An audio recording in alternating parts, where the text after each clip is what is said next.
Hello, I'm John Sermon. I'm a church leader based in the UK, and I'm continuing my practice for some months now of encouragement videos that I offer in this difficult situation we're all living through. And yesterday I was at a Zoom meeting with the other trustees of the charity Romans 111 Trust, which is all about mutual encouragement with Uganda, with Africa, and Uganda in particular is our main contact. And we were praying for the nation of Uganda at the time of difficult political unrest, the presidential election that does not appear to have followed the sort of democratic standards we would have hoped for.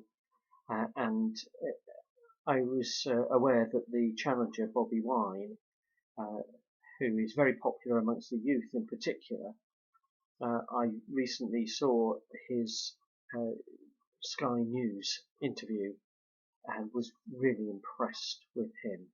And so pleased to hear him say, knowing that he's not been elected president, he probably should have been, but who can say, uh, and yet the amount of pressure and uh, oppression that was put on him and his supporters to disempower them in the election. Despite all of that, his stance is one of advocating peaceful protest and building a constructive opposition. And he even talks of a phrase that I like to use in church context, servant leadership. And it was so encouraging to see his vision for the future of the country. So Uganda has been very much in my prayers as one of the places where COVID is a particular problem, as it is in so many nations, but with this on top. USA, of course, is in all our thoughts and prayers with their political turmoil of a very different nature. It seems to me that uh, countries with less developed democracies, where people can come to power and remain in power for 35 years or more, as in the case of President Museveni in Uganda, where the incumbent has the machinery of state to support their position, very different from an allegation in another country that it was the challenger who somehow managed to falsify election results. But be that as it may, it's another nation that's in a really difficult time, and we must pray for peace and reconciliation amongst the people of the United States of America. And in all our nations, praying for peace and reconciliation is really important. And today I'm recording this on the Sunday, the 17th of January, so tomorrow begins the week of prayer for Christian unity.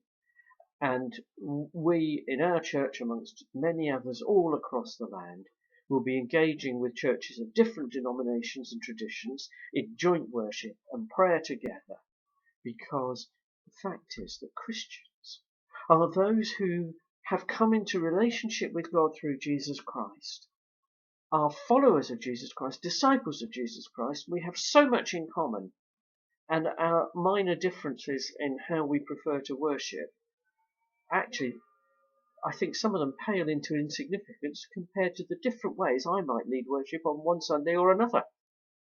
And we really need to keep praying to help us get beyond focusing on those differences and realizing how much together we are called to be the body of Christ here on earth.